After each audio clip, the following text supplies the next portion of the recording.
Hello, welcome to Mathey Talks.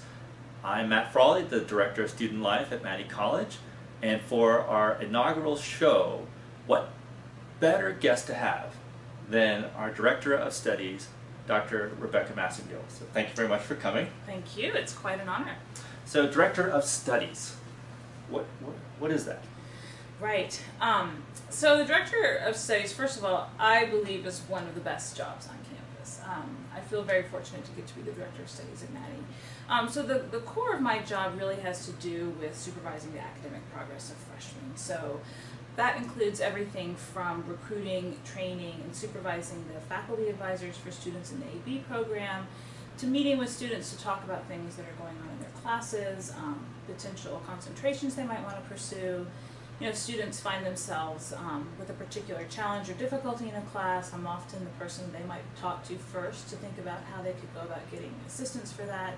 And when we get towards the end of the semester, things like extensions, if there are any sort of special circumstances surrounding a student's work in a class, the college office and the Director of Studies would be the first point of contact. So before we talk about the orientation schedule as it relates to academics, can you tell us a little bit about your own journey and how you ended up as the Director of Studies in this amazing job? Yeah, well, thanks. You know, I think one thing that I've learned is that, you know, and I maybe have this in common with Princeton students, I thought I was going to be able to really plan out my life from the moment I was 18 on. And the things that I do now I never would have predicted I would do 20 years ago. I've been at Princeton for a little over 10 years, actually. I came here in 2003 as a graduate student to get my PhD in sociology. And I really thought that I was going to focus on research. I really was drawn to scholarship. And then when I was a graduate student here, I found that I really liked teaching. And I really liked students. And so when I completed my PhD, I became a lecturer here in the writing program, and I also taught in the sociology department. And I found that I really loved that work of getting to know students, learning how they think about things. They would come to my office hours and we'd end up talking about these big decisions they were making about whether or not they wanted to be a doctor or whether or not they wanted to major in politics or religion. And I think I eventually realized that I didn't need the class, I didn't need the content of a course to be able to have that kind of connection with students. So the best thing about my job now is that I still get to know students, but I don't have to grade their work. So I don't have any stack of papers to bring home, I don't have to assign anyone a grade, and that's a really great thing. So as you work with students, you're obviously at times probably reflecting on your own academic journey.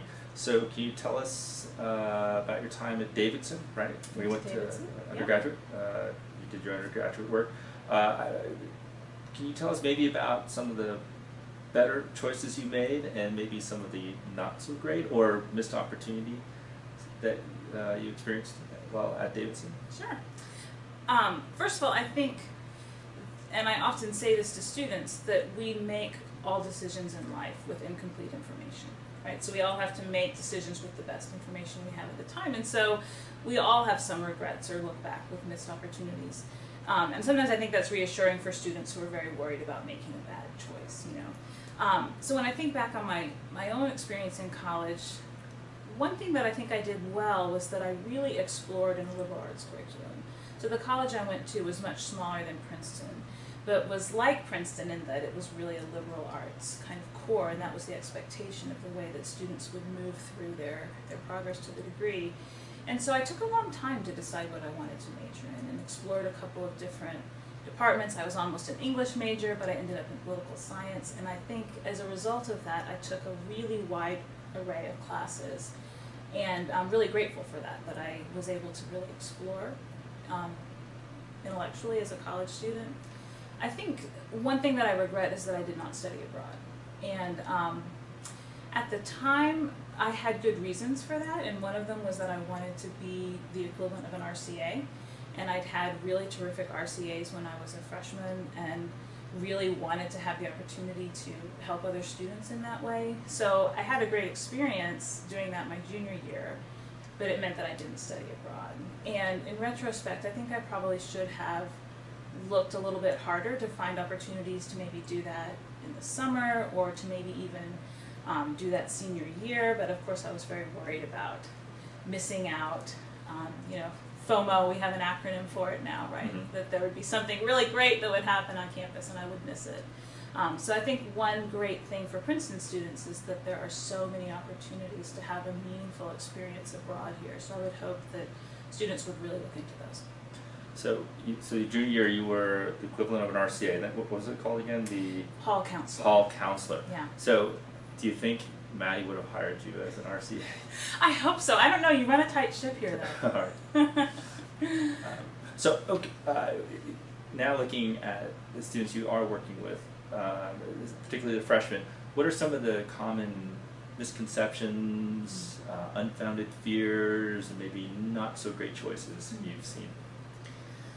I think that Princeton students are obviously really extraordinary achievers and might arrive at Princeton thinking that they have everything all planned out, that they know exactly what they want to major in, that they know the classes they want to take for the next 2 years. And I think that I would rather see students have a little bit more uncertainty and be open to being surprised, to be willing to take a class kind of outside of their comfort zone, maybe to do something that maybe wasn't necessarily where they spent their time and energy in high school, but something that might capture their curiosity and interest in ways that they hadn't expected. I also think that students sometimes don't realize immediately that subjects in high school are not the same thing as disciplines in university. So the way that students learn history or English or something like that in high school is really different from the way that those disciplines are taught at Princeton and in the university in general. So that's really all to say that, you know, I think students should keep an open mind about the things that they might be interested in. So that's an interesting point about the differences between how a course is taught in high school versus college. What might students anticipate as maybe the biggest shock or difference, or the difference that's going to create this shock in their classes in a history class in high school versus college? So to take history as an example, it might be the case in high school that in a history class it was really about sort of recall of dates, what happened, who were the key leaders, what were the names of important pieces of legislation, sort of fact recall. You know, in the university, I think faculty are going to be more interested in seeing students really think about the significance of those things. So a history class is really going to be about understanding why things happened in the way that they did. And that's an actual kind of argument of interpretation. There's not one right answer. There's not one sort of perfect formulaic essay that the professor's looking for. Okay, keep that in mind. So let's get to the orientation schedule. We're filming this the day before students will arrive, or 2 days before they'll arrive for OA and CA. They'll go off on their trips, come back a week from Friday, and then Saturday the 6th, orientation begins. The first 2 days are a lot of ceremonies and what we call campus life events. And then Monday comes, and that's when we really start preparing for the choosing classes. So start at the beginning. So Monday morning, what happens? So Monday morning is the Academic Expo, and this is something that all students should plan to attend. It's a big fair in the Frick Chemistry building, which is a really spectacular building on campus. I think it's worth going to the Academic Expo just to see this building if you're not going to take any chemistry classes. And so there will be tables there for the different departments and certificate programs. There will also be different panels sort of targeted towards students with particular interests. So there's a panel on the Woodrow Wilson School, there's a panel on math as a major, a panel on physics, things like that. So there will be lots of opportunities for students to learn about potential majors and ask questions of people who can really tell them more. And how do students make the most of that time at the expo? Yeah. I think, again, to circle back to something I said a minute ago about being open-minded and sort of having an openness to new things, I think that students would do well to try to have a handful of kind of meaningful conversations in some of those different tables. And so, you know, you might walk by the anthropology table and say, what's anthropology? Right. Right? I think most students have not had anthropology in high school, and it's really different from social studies. And so to have a kind of exchange with someone where you could say, tell me what's really great about your department. Right. And have an opportunity to learn something that maybe you didn't know before. So rather than sort of going in looking for information and answers, to have a way of kind of initiating a conversation and maybe be surprised. Right. And so, just to take a common interest or major, if you're planning on being an economics major, definitely go to that table or that area and ask the questions there, but maybe take some time to explore other areas that you may not think you're interested in, just to see what it's all about. Right, absolutely, and there's a couple of good reasons for that, and one is that your interests might change. You might take that intro econ class and think, oh, I really don't like economics, right? So taking other courses not only helps to satisfy some of your distribution requirements, but it exposes you to other things that you might not have known that you were interested in. And it also helps have a couple of backup plans going, so right. that if you've, again, sort of had your sights set on a particular goal, but then find that you need to make a course correction, you have some other kind of avenues open to you to continue to think about your concentration, especially if you're an AB student, because you have 2 years. So even though you're tired from moving in on Saturday and 2 days of orientation activities, make it a point to wake up. Yeah, go to the academic Go to the expo. expo. All right, so then Monday afternoon, what happens then? Yes, we will be giving a riveting address together with Dean Listician. Yes. Dean Listician is the Dean of Mathey College. Important person. Yes, so we will be addressing you with a list of our sort of tips and recommendations for how to make the most out of your freshman year. So that will be at 3 o'clock in the Taylor Auditorium in, again, the Frick Chemistry Center. And then what will happen is that the BSE students will depart and go over to the EQuad for a little bit more specialized conversation about advising in the engineering program. And then the AB students will stay with us and we'll talk a little bit more about the specific requirements of the AB program. And then you will meet your faculty advisor. And the way to make the most of that time is just to really appreciate our public speaking skills and right, just be in awe of us, would you say? Or of you? Yeah, I would say no. I would say that we have worked really hard to try and make the most of that time, because believe it or not, that is the one moment in your time at Princeton that we get to have your attention for 1 hour. That's it. So we hope that you'll listen to what we have to say. Because I think another way to put it is you get so much information throughout the summer and during orientation, and we're going to try to distill a lot of that information down to the essential points or tips that we really want you to embrace and help guide you through your 4 years here. And it's not your last chance to talk to us, right? So our other hope is that you will recognize us, you'll come say hello to us in the dining hall, that will be a beginning of other conversations. Okay, so that's Monday afternoon, and then we go into Monday evening. Monday evening, so after the engineering students go to the EQuad, they're going to meet their advisors and have a dinner over there with the engineers.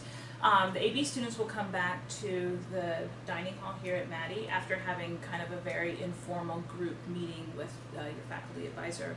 And then we'll have dinner, and then we're going to have an advising fair. So what that means is that all of the peer advisors who are juniors and seniors in Mathey who have expressed an interest in helping other students with academic exploration, concerns, and questions, they will be there to talk about specific classes in different departments. So we'll have a table set up for every different department, and together with Rocky, we're going to transform the dining hall into this center of information. So that's a place where you can go and get kind of more nitty-gritty information about professors or particular classes, or really get another student's kind of honest advice and feedback about the courses you're thinking about taking. Right. Okay, so that takes us through Monday, and then Tuesday. Big day. Tuesday. Tuesday is freshman enrollment. Freshman enrollment. And I think I have to say, it may be my favorite day. I mean, commencement is pretty great, too. But freshman enrollment is really exciting. And that's because all sorts of wisdom and expertise have really centered themselves in the Friends Center. And so all freshmen will be coming there to meet with their advisor and pick their classes. There will be placement officers there from physics and chemistry and foreign language and the freshman seminar program.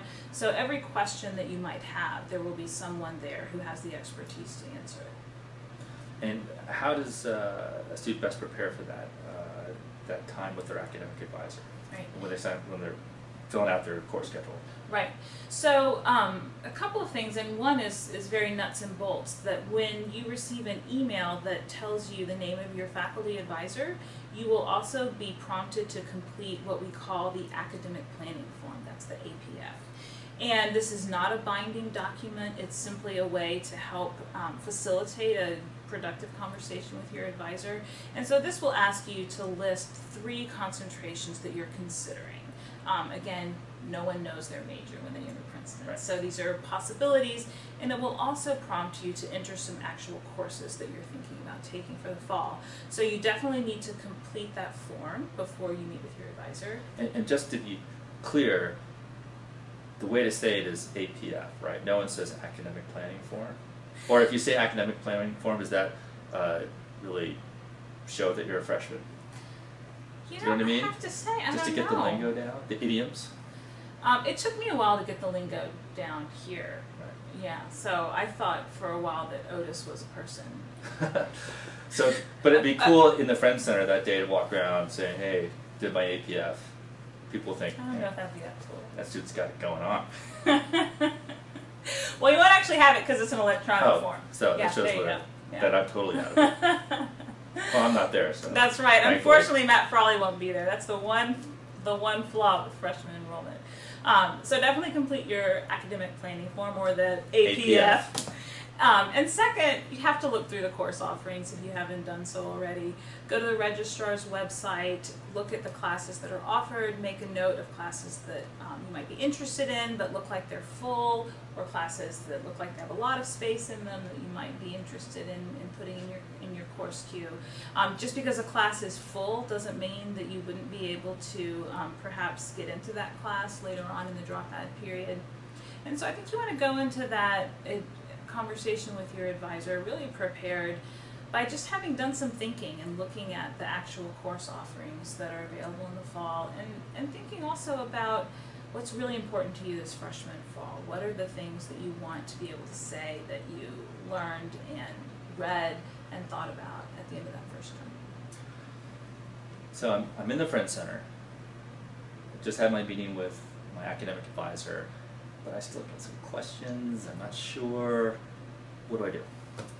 Well, I think you can certainly talk to other students. One thing that you'll learn about Princeton is that there are a lot of resources here. Your peer advisor who will be attached to your Z group is certainly someone that you can talk with if you have other questions about the courses that you've picked. We also have a 2-week dropout period here.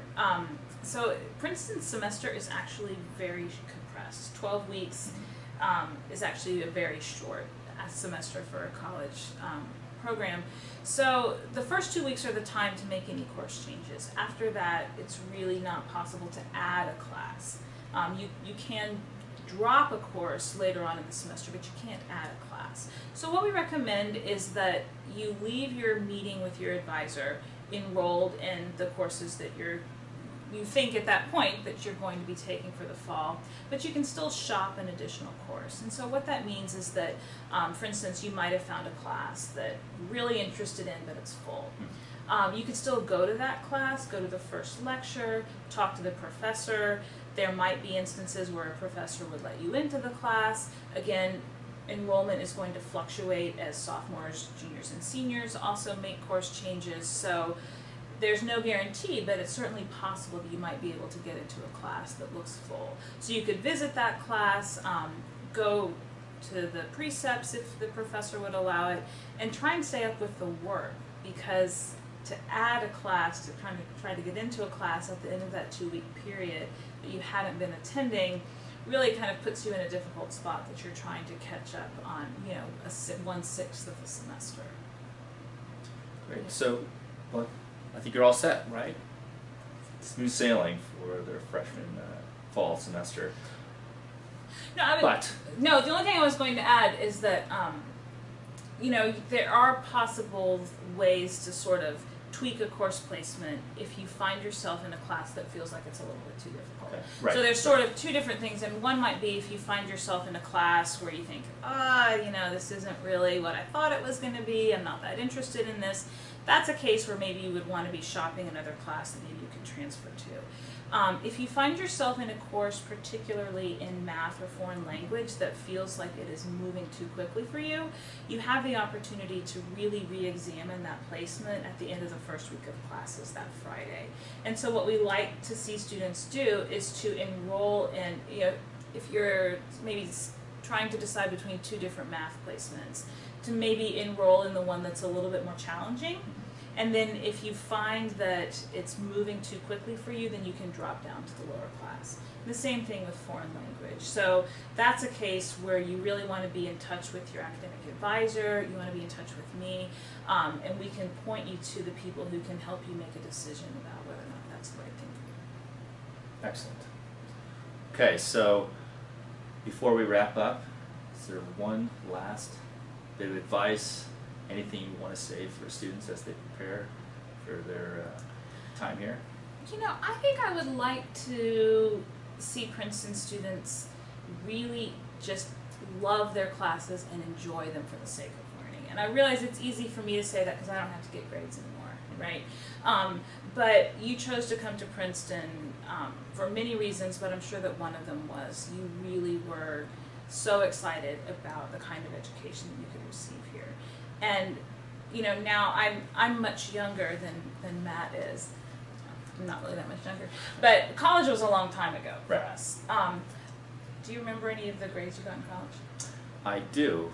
My one really bad grade, it wasn't bad, but it was I got a low grade in microeconomics, which showed me that although I was an econ major, you could do a qualitative track instead of a quantitative track, and I was not loving the quantitative track to begin with. And when I got to microeconomics, which was calculus intensive and reducing psychological states to some formula, it just seemed crazy to me, and ended up doing poorly in that class. But you ended up working in the financial industry after that. I did. Yeah, you still got a good job. Still made it. One thing that I think about is how, when I look back on the things I remember from college, I really don't remember any of my grades. So I think that, not to say that grades aren't important. I know that assessment matters to Princeton students, but the things that I think you will remember about your college experience are not going to be what's on your transcript. Right. So have fun. Great. Well, thank you. Thank you. Right. Well, that's our show for this week. Tune in to the Mathey College website for our next show coming soon. Take care.